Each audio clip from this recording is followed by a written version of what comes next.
Relationship problems occur when expectations from past relationships are applied to the current participants in a new relationship. Baggage that is suppressed from past relationships and partners show up in the form of preconceived opinions, biased assumptions, and unfair expectations. Individuals use distorted or negative thoughts as a form of protection to avoid dreadful outcomes. However, negative thinking causes more anxiety while painting an unrealistic picture of the relationship. This pattern of behaviors produces turmoil, friction, and hinders growth of the relationship. Many individuals use couples therapy to flush out problems that stem from past relationships and partners. A marriage and family therapist can provide an unbiased presence to help identity baggage that is causing disruption. The following tips will help you get started on creating new patterns. Practice open communication. Do not assume what your significant other is thinking. Be the person you want to date or marry. Exhibit behaviors that will establish a healthy relationship. Appreciate your partner's positive actions. Make a habit of highlighting what they are doing well. Do not punish your partners for mistakes made by previous partners. Assess your partners as their own person, not a collection of past. People being in an intimate relationship can be a very rewarding experience. With the right support, understanding, and insight, you can cultivate a long-lasting, punish your partners for mistakes made by previous partners. Assess your partners as their own person, not a collection of past. People being in an intimate relationship can be a very rewarding experience. With the right support, understanding, and insight, you can cultivate a long-lasting, positive partnership. There is no perfect manual to manage your relationship, but positive dedication and practice can guide you in the right direction. Welcome back. Yes, like you heard, a lot of things are going on in relationships and even marriage, comparing the past with the future. But, we have experts in the house to help us dissect that. And the guest we have today is Florence Carl Ugu. I already love your name.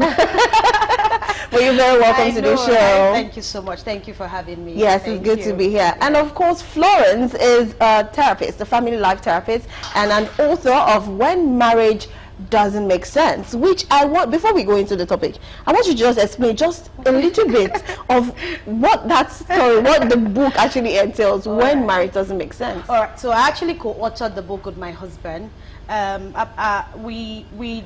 I started out doing this. I've been doing this for almost 15 years, okay? And then when I got married, continued with it. And somehow, you know how God peers, that my husband happened to be interested in the family life and all of that. So we attract people coming to talk about their marriage. I do it professionally, but somehow, based on our faith also, people come in, and then my husband and I went into marriage counseling, and the issues are just, they're just things that you just sit down and like, what is happening? All right, so the book was long overdue. So you get to that point where marriage really does not make sense. So when it doesn't make sense, what do you do? What do you do? Wow. You get it. So that was how we came. I'm really interested in that book. I would like to have a copy of that, because I really want to understand when marriage doesn't make sense and what is the way forward. Which kind of still relates with this topic we're talking about. The past, the present, and the future. Now, can you tell us what is the relationship between your past, your present, and your future when it comes to relationship and marriage? What is the relationship between these three? Okay, so we're looking at the past, how it has always been. I wouldn't want to personalize it a bit, since that's my field. Let's take it from how your parents did marriage, how my parents did marriage, how we were taught about marriage. But when I say how we were taught, I do not mean formal teaching. I do not mean our parents sitting us down to teach us about marriage, because I don't know if it happened with you. It didn't happen with me. I learned by observing, by seeing how my parents did their marriage and the people around us. Okay, so but we know that there were a couple of values that were surrounded or that were around marriage at that time, right? There were things that my mom would want to do. There were things that she just felt it is woman-like to do. And there were things that my dad would want to do, just like providing for the home and all of that, and he feels it is man-like. it is his duty, it is his responsibility to do. All right, so that's the past, how it has always been. Even in that past, we still had some people that were not doing that actually, but that was like the ideal, where mothers nurture their home, mothers take care of their home, and fathers go all out there to provide. Yes. Some of them had farms, right? Some of them had farms, and some of those mothers had petty trades that they do and all of that. And then we have the present, where we have the Gucci marriage. I call it the Gucci marriage and the glam marriage. We have the presence that Instagram has influenced, the social media platform has influenced. You know, a lot of people call it the online family, online in-laws. Yeah, online in-laws. We have all of that. Yeah. So we have that. That's what is happening now. That's where we have a very, very, very high rate of divorce. I can tell you, I have people, and there are some people that will come to the office, they really want to get out. I'm like, okay, as much as I don't support it, if this is what you guys want, you know, you can go on a temporary separation and all of that. So it is becoming more and more popular. It is common now, and there's a school of thought that says that our parents, our moms were keeping quiet back then. That's why it didn't look like we had a lot of it, of wanting out. But this time, our Gen Zs are speaking out. But I look forward to the future where we can borrow a bit of what our parents did, add to, I mean, it's okay to be independent, add a bit of the sensitive ones happening now, and make a better future.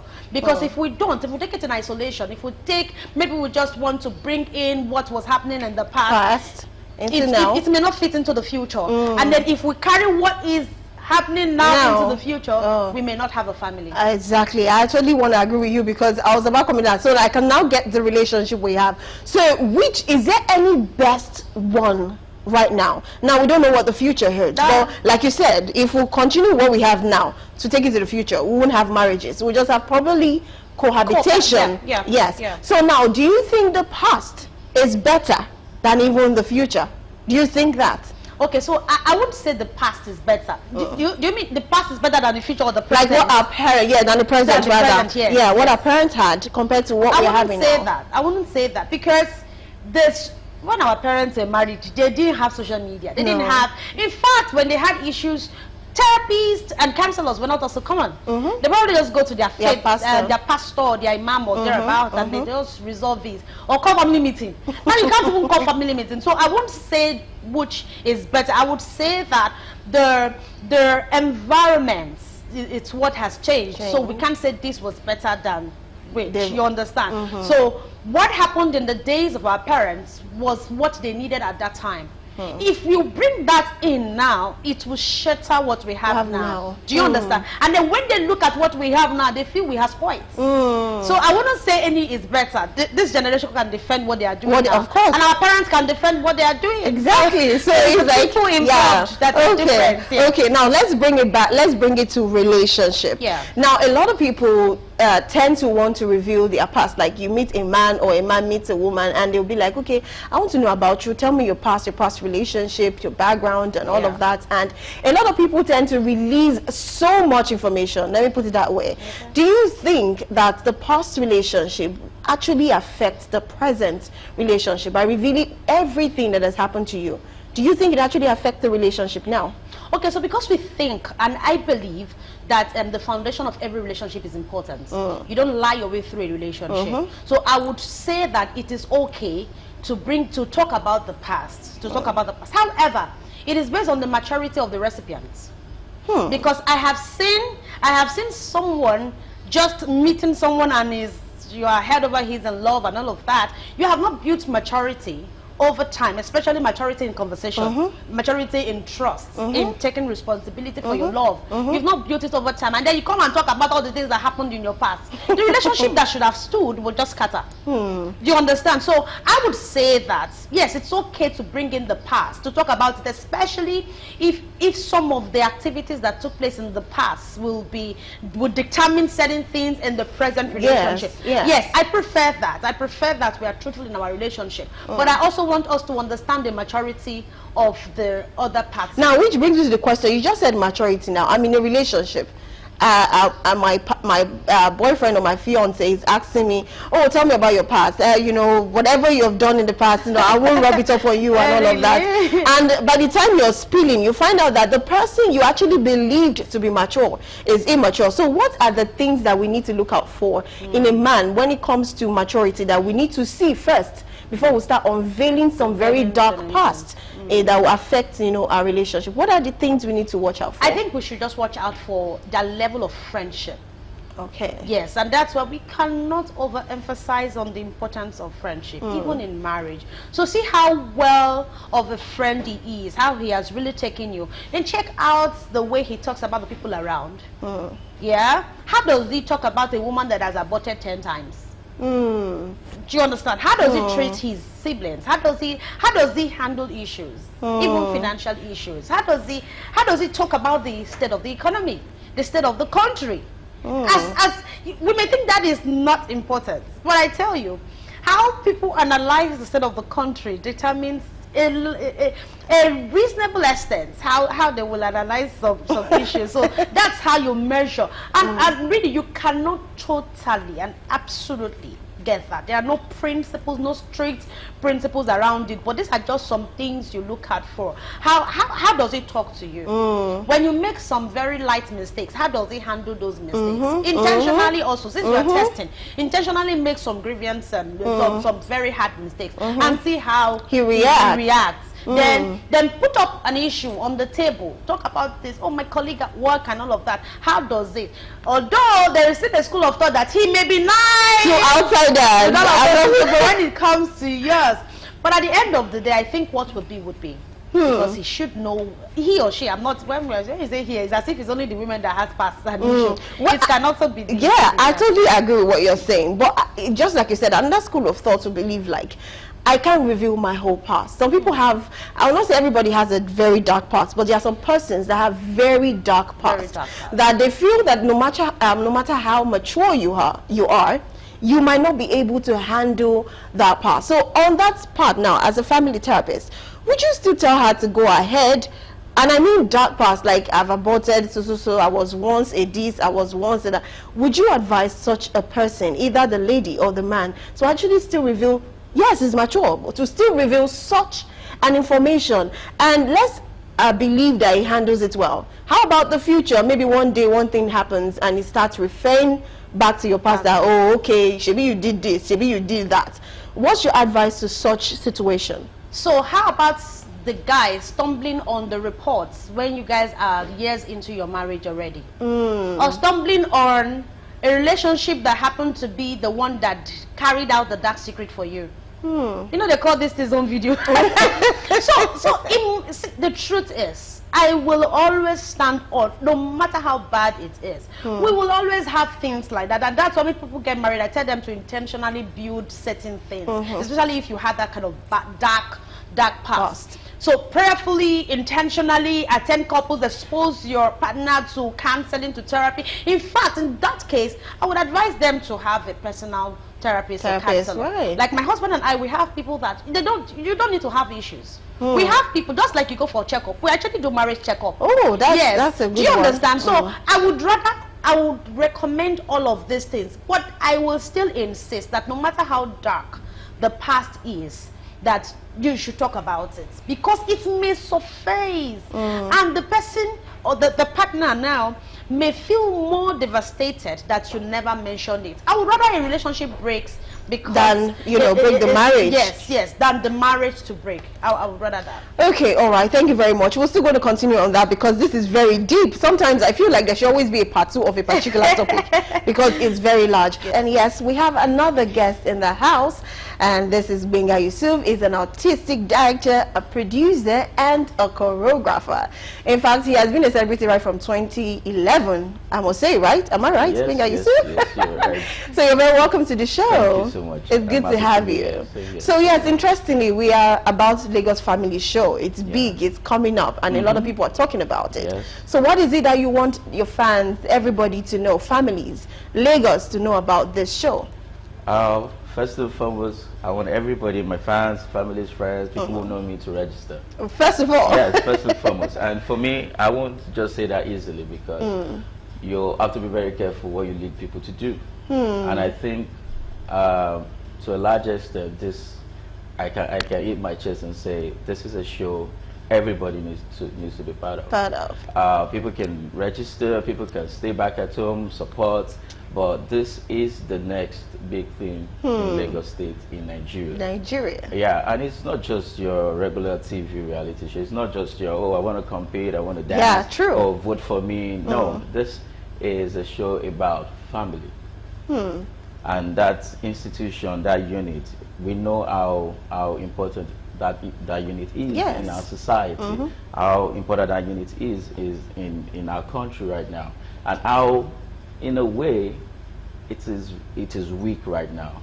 And we all need to come together and strengthen that unit back, because it's the base of all we do as people. So it's not just family, it's now cultural, it's historical. Right now, your next role model is on TikTok. Your next role model is on Twitter. Your next, I say, the role models are now fame and money. It's not even the people anymore. If you have fame, you have huge following, you have money, then you're a role model. You don't need the character. They don't even need to watch the character. No back-end story, no principles, no men and women of virtue anymore. There's no values anymore. And this show is not just going to be entertaining. It's a very, very educational. It's going to send us back home. And if you don't know where you're coming from, you can easily lose your identity. True. And we can see that happening right now. People are losing their identity. So imagine you have the best names in the industry in the show. You have, oh yeah, I like this person is good at what he does or she does. You have them in the show, but the same show is not saying, you know, go back and tell us why people from your state do this. Why do they greet this way? Why do they eat certain food? Culture. So we're making culture trend. And I think it's the next best thing. I think it's what everybody should be part of. It's going to happen for weeks, and it's going to have different tasks. You're going to have photography, you're going to have food, you're going to have your major three: music, you're going to have dance, and then you're having traditional dances, cultural dances, and then you still have this contemporary dance. So we're not kicking off the contemporary. We're not kicking off, oh, the trending TikTok. Yeah, it has its place, but it shouldn't be everything. So there's the place of the tradition, the cultural dance also. So it's all encompassing. It's complete in a sense. And I would say to everybody, please, you register. And to register, it's, you text LFS to 205. It's that easy. That easy. And then you're in. And then there's a lot of cash prize and consolation prizes to be won, despite the values that you would have gotten from the show. Yeah. So is there any interview, once they send that code to the number, is there any interview they still need to face after that? There will be audition. So once they text the code, the number, they get a message back to acknowledge that, oh, you're in, we've gotten you, and then an audition day will be sent. There has to be an audition, because we're looking at families from the 36 states in Nigeria. So as huge. Every state has a rep, and it's beautiful. And then, you know, you're going to have like five people from the state, 5 families have texted, they've registered, but we need to still audition and pick a certain number of people per. You can have like 100 people from Lagos, and then 200 families from Abela or from Ogun, and then from Kano, but then so they have to go through that auditioning phase, where we'll now pick the people that will go into the house. Yes. So are we saying now that in the house we'll be having 36 families? 36 families. Oh wow, that's going to be a very, very big house. 36 families. We have four people representing family, and you still have like 2 or 3 on the sideline. You get, you know, I know there's a show that says, oh, you call a friend and all of that. But this time around, we're also creating that. So for every unit in the family, you have people who are good in certain areas. So you have a musician. You have this person is very historical. You have, so we give you the opportunity to have like 2 on the sideline. So just in case the next start is about this, you come, you go to the bench, you come. It's going to be very interesting. And then you see family come together and agree. They're going to be chaos. Wow. But then something about chaos is that chaos is good. It filters, it prunes. In the chaos, there's agreement comes back, understanding is there. So they all come together, dip down into the same pot of creativity, and then bring out something beautiful. And then you have a child say, Dad, you saved us. And then Dad says, oh, my son, you saved us. Oh, you didn't know that. You don't know why we eat kokore where we're from. Oh, yeah, you know why we eat kokore. It's so beautiful. I think just imagining the show, it's the target audience is wide. Yes. Different age demography, different social class. And then you see people from local government rooting for their own people. Yeah. This is amazing. I'm having goosebumps right now. Stop it. This is amazing, and this is actually beautiful. Having 36 family in one big house. You know, it's not just about the prize. It's the fact that they are bringing back culture, they're bringing back family, and they are trying to put in values back to the system. That is amazing. And you know, talking about that, it rhymes because this is family and values.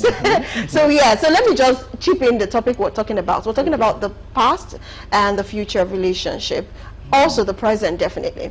Now we're discussing something where we said some past relationships, some things you've had in your past, very dark past. If you try to expose it to she agrees that it's good, you say it now, have your broken relationship than have a broken marriage tomorrow. But do you actually believe that if you have a dark past, like a lady has a dark past and she tells you her dark past, do you think you can actually handle it? And do you think it's a way forward? Or you would rather believe that the past should be in the past and let's just start with what we have right now? What's your take? So the first thing is, saying past is in the past. Is it really true? No. Because the present person you're with right now is a product of the past. So past can never stay in the past because past is staring right in front of you. And then if you know the past, you can also predict the future. Yeah, having said that, not everyone can handle a dark past. So I would say wisdom is needed. If I'm with if you're with me, and then you realize from different few conflicts, few situations, you know that he's man enough to really get this, then you should let me know. But if you think he's not emotionally and psychologically capable, let him know that you have a past that you're not so proud of. But you don't have to go all details. Okay. Or you open it a little bit. Just take it and don't dump it on him. Okay. Because it might just crumble the person. But for me personally, I like to know. Let me know. So this is the mature men we're talking about. I like to know because experiences have also taught me too. I also had a past. And I'm also dealing with our past and then into the present. I'm forging ahead into the future. So I would say, let me know. I'll let you know. I might have a darker past than you. You know. Very, very true. Do you have something to add to what he said? In fact, I'm excited that we have a man saying this. Because what happens usually is that we may even be able to work out that past together. You may need my input. In all honesty, just like I said before, we need to be sure that this person is matured enough to handle it. But what if something happens right in the marriage that will require him to make certain decisions? That's why I will not be scared that you even say if the relationship wants to break, let it even break before it goes to marriage. It shows how the kind of capacity he has to handle it. So I support totally, and that was what I said before. That has always been my ground. And oftentimes, the two says it is better than one may be able to work out that part because it leaves a kind of scar that still needs to be worked on for the marriage itself to start. So it's a teamwork. Let's work on it together. And that's very true. And sometimes a lot of people are scared of broken relationship. But do you know sometimes he might even say he's done or she's done. Later on, after months or years, she might come back because, or he might come back because he's able to handle it. He has been able to embrace the past and like, okay, I've forgotten about that. Let's just move forward. So it's not something to be scared about, you know, when you have a broken relationship. I think we need to change the mentality that a woman needs to be perfect. There is that mentality where you think it's okay for you to have a dark past, it's okay for the lady to have a dark past. That needs to change.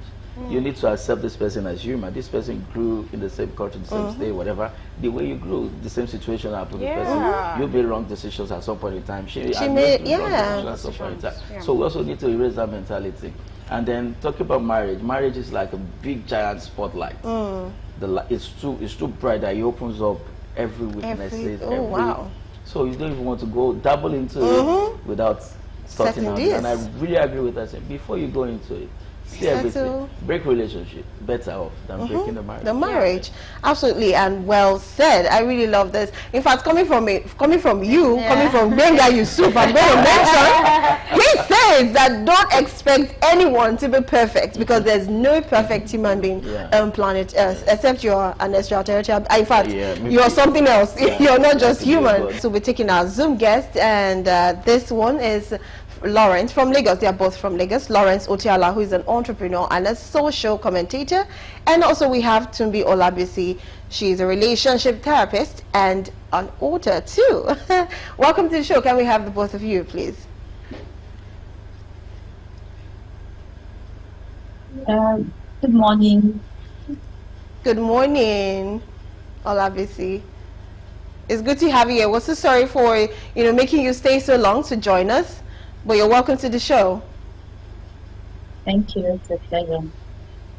Yes. Okay, do we have Lawrence Otiala? Please, would like him to show face first a little bit.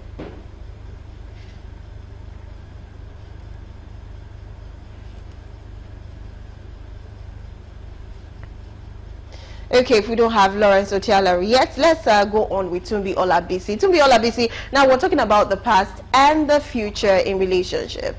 Now, I'll just quickly ask you this. Do you actually believe that the past should actually be spoken of in any relationship before even getting into marriage? What's your take on that? Okay, yeah, I think I first want to say that the past is not actually in the past. The past is never in the past, okay? And there is no human being on earth without the past, the good, the bad, the ugly. So it is one of the things that is applicable to everyone. So saying that the past should actually remain in the past, it's actually a fallacy because really it won't be in the past. And I know that it is an error that one can easily fall into, probably because of fear of being rejected by the new relationship you are going into. And I'm talking in terms of relationship right now. So that could really be an error. It's more like you're trying to escape the pain of the present. But then by the time it gets to the future, you see that it has become bigger and boom, at your feet. So I don't agree that the past should not be spoken about when you're getting into a relationship. However, I also know that I would advise that there are precautions to take. For instance, you have to consider the timing. You have to consider what is the investment. I mean, you can't just meet somebody for the first time and then you start ranting and you keep on going about all that has happened in your past. That's not wise. That's not wisdom. So you have to consider the time. You have to consider what is the investment in this.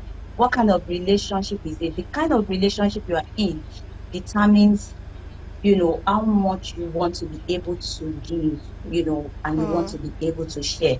So, but let's just be very factual. So if, let's say, it is a relationship that you're considering for marriage, yes, you need to. Because if you do not share that past, the rest assured that that past is going to not only haunt you, but have the tendency to also break your marriage. So it is not something that you don't want to make that mistake. And also is that you also have to avoid horrific or horrid description of what happens. You understand? You don't have to go into details. Oh, I killed a man before. This was how I killed. It's not necessary. Do you understand? But then, do you have to say that, yes, this is it? Oh, I've aborted before. Yes, I've had issues. I've had issues with porn. Oh, I've had, whatever it is you can. But then you do not have to give horrific details that would traumatize your partner. That would also make them to feel like, oh, I can't just deal with this person. Because don't forget that you're also dealing with human beings. The things we hear actually stick with us for a longer time. So that's very important. Then I also talked about the timing. You have to consider the timing. You can't meet just one person. That's the first thing you're saying.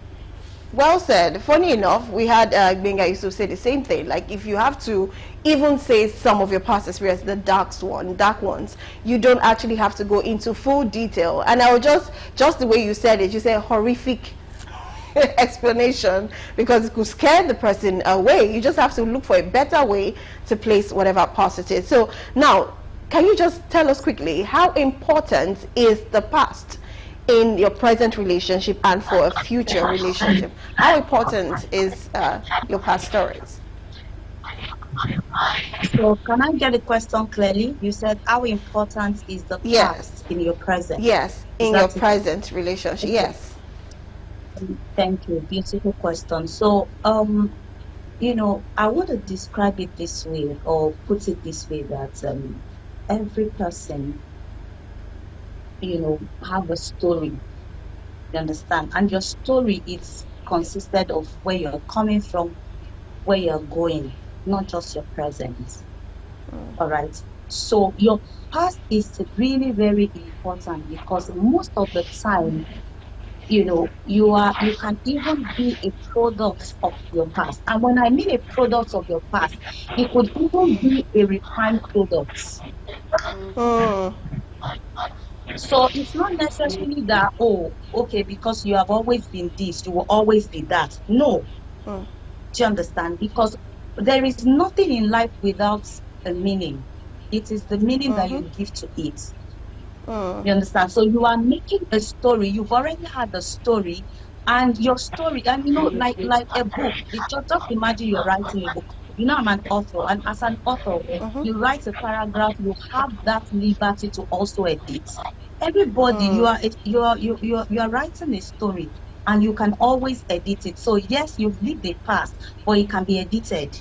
You know, and of course, those past also could be a pointer to things you have to start doing differently in the future.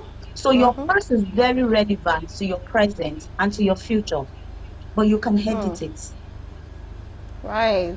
Okay, let me ask this to Gbenga Yusuf. Now, she said something. She said your past is as important as whatever in life, because everything has a meaning. Now, the point is, she says, if you even have to, you know, tell your past, you have to edit it. Do you actually believe in that part of it, editing your past before? Yeah, you know? I won't use the word edit. Okay. I would say you use wisdom to release the information as much as you think the man has a capacity to take in. Editing means maybe you want to distort some truth. Sure, okay. Is the truth. I did this, but I will first start with how I got to be in that situation in the first place, which might have a positive reason why. So there's a way you say it, but you still say the truth, but not in the depth of it, and then you release information in bits. Yeah. I totally agree with what Olabisi said, because she said something. She said that sometimes your past is what makes you a better person in the future. It even what makes you a better person right now, which is the good products the person is even attracted to. Yeah. So it's something that you should probably even be proud of, because if you hadn't gone through that experience, you won't be a better person. Now, let me ask you, Olabisi, before we let you go, what best way should one handle his or her spouse's past? What is the best way to handle the past? Okay, thank you. So before I actually answer that question, I want to say that the past is not gender-based. So it's not just the female that has a past. Do you understand? Everybody have their own past. And then how best can we handle somebody's past? You know, sometimes it even shows the extent of how much you love the person you are about to even invest your future in. Do you understand? It's just like this general understanding of knowing that, you know what, everybody has a past. You understand? You don't expect to just see somebody that is just a brand new baby in an adult who has no place that they are coming from. So that understanding can bring a kind of mind shift first, knowing that this person I'm going to come and I'm going to be meeting, they are not perfect. They are not babies who have no history. Do you understand? They must have made some mistakes. They must have made some decisions they are not proud of, as well as they must have made decisions they are proud of. They must have, done great things in their lives. So that mind shift is very important based on that knowledge. Then secondly, is also that if you are even going to go into marriage with someone, well, one of the things you must be looking at is acceptability. Would this person be able to accept me? Because even in future too, in another 5 years, it will be a past. So can this person accept you? It should be a test before you even go ahead with this person. Would this person be able to accept me? And acceptance comes from even where you're coming from. Even some decisions were not yours to make. Some of that your past were not yours. For instance, somebody that was raped. For instance, somebody that was neglected by the parents, and the person had to live on the street, and then he got entangled with other, people, and then got introduced to all sorts that led to, the life that they had lived. So acceptability is very, very key. Very important. And also is, they need to actually have a very healthy communication pattern. You understand? And communication involves not only the ability to actually speak and listen, but also the ability to empathize with the person. That, this is where you're coming from. And yes, even though I being able to just see that person as a person that had gone through this past, because those decisions, people will always do to the best of their knowledge. Okay, I would like to cut you here. I would like to cut you here. I'm so sorry. Thank you so much. Because of our time is already far spent, but really I love what you said. Empathy, acceptance, and of course is one of the beautiful things you just have to be able to do when you want to, accommodate someone because of their past. And of course, I would like to go to our live-in guest. So what do you think, aside what she has said from those two, what other things you think you must actually see from your spouse, to a way forward? Yeah, one of the major things I would always say is why. What's your why? Why did you even want to get married to this person? Because some of those dark secrets that may also resort to things like, okay, so I've had a series of abortions and I don't have a womb anymore. So if you are getting married to this person because you want children, you know that is also, do you understand? So I think we should always think of the why. Why was I even attracted to you? Why do I want you? Why do I want this marriage? It will help the person come out of the past. And then teamwork. I mean, I will never stop saying it, to say that you are in it together. The marriage is not just for you and I, is the two of us together to make up one. So very beautiful. Okay, to round up the show, of course, what best way should one handle his or spouse's past? In your own word. Let's be real. Put yourself in their shoes. Right. When you put yourself in their shoes, you see it from a different angle. Don't just stand where you are and be the judge and the jury. And part of teamwork is also to open up to each other. She opens up, you open up too. I've had situations where I've opened up before, and then that's the end of the relationship. And I was like, oh, why did I should have? No, I should have, but maybe I shouldn't have done at that time. The timing. She also said the timing too. It's crucial because certain past is similar to the present, and you want to reveal that. You want to say, oh, I do this a lot then, and then when the same situation, I would think that you're also doing the same thing. The same thing then. Seeing things that are not there. You get up and like, oh yeah, that's so you actually grow in marriage. Yes, you grow together. Yes.